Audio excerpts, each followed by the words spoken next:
From guitars to synths, Downtown Sounds is a full-service music store that provides a wide variety of instruments and services to the community. Located on Pleasant Street in Northampton, Downtown Sounds was founded in 1976 by Joe Blumenthal and recently became a co-op in 2019.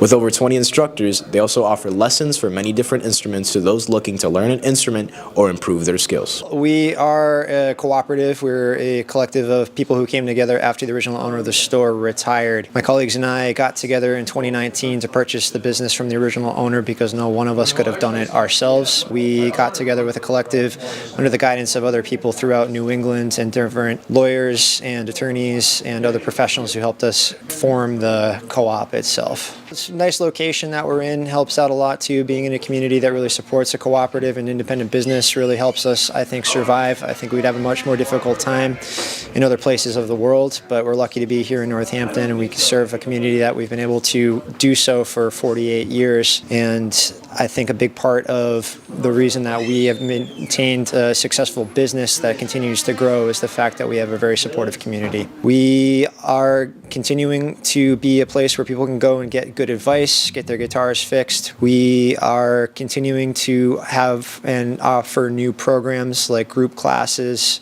for kids to get together and perform together and get that experience as well.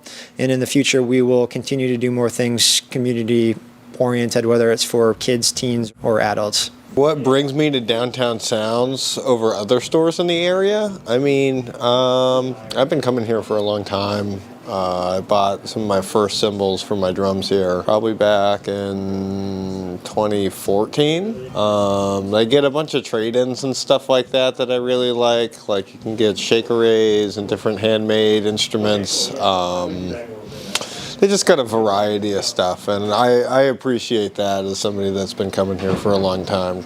If you're looking to learn or purchase an instrument, be sure to check out Downtown Sounds, and thank you for watching Culture Shock. You say that I lose ever see a ghost. I often wonder who you love the most. With an indescribable yet well-defined sound and a unique stage presence, Cooper B. Handy, also known as Lucy, has been making experimental music on GarageBand since the age of 16. Cooper is a former member of the internet-fueled Western Massachusetts collective Dark World, which gained popularity through YouTube with their creative music videos and unique style of production.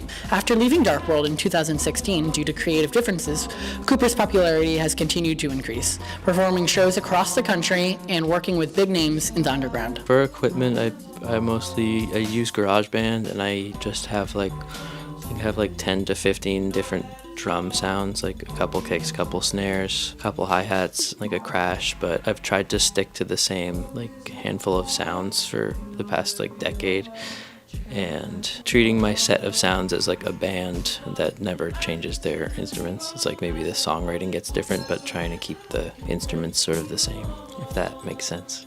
What led you to start making music? I started making music, I guess, when I was probably like 12 or something, 11 or 12, listening to a lot of like pop punk, like whatever, Green Day, Blink-182 type stuff, and playing guitar and singing. And then, yeah, by the time I was like 13, I was playing with people in bands and like trying to sort of write pop punk stuff, and it sort of like just evolved from there and kind of kept a similar work ethic but have worked with different styles over time. I was describing my music for a long time as like pop music, and I think a lot of people were not agreeing with me because it's definitely a little bit further, it's a little more like left field than what you would call pop music now, but a lot of articles have called my music outsider music, and I'm down with that title, but I think it just really, I think the term like outsider music is kind of vague in a way that's hard. I think outsider music to a lot of people means like kind of bad, like niche music. So I'm like, if that's fine, if people want to like put my music in that, but I don't know. I guess you could call it outsider music. I'm inspired to create just like through kind of daily life stuff, but I feel like nature, like being outside a lot, is important to me and helps me feel good about creative process, but also family and like relationships are a huge part of it. I think that's like something that always comes back in like most stuff I'm making, and most art that I like. Families and relationships are important to talk about. Last month, Cooper collaborated with underground producer IV to release his newest album, which is aptly titled 100% Prod IV. Be sure to check out his new release and the rest of Cooper's catalog on the streaming services as shown. Thanks for watching Culture Shock.